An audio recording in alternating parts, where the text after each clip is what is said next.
বন্ধুরা, সবাইকে স্বাগত। একটা নতুন ছোট ভিডিও নিয়ে আবার এলাম। আজ বলবো আমার মনের খুব নরম একটা কথা।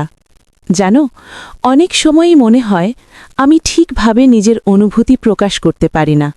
চেষ্টা করি, তবুও কেউ যেন বুঝতে পারে না আমি আসলে কি বলতে চাই। এটা কারোর দোষ নয়, হয়তো আমিই ঠিকভাবে বুঝিয়ে বলতে পারি না। আমি কখনো কারোর মন মতো হতে পারিনি, বা হয়তো মানুষগুলো আমার ভেতরের দিকটা দেখার সুযোগই পায়নি।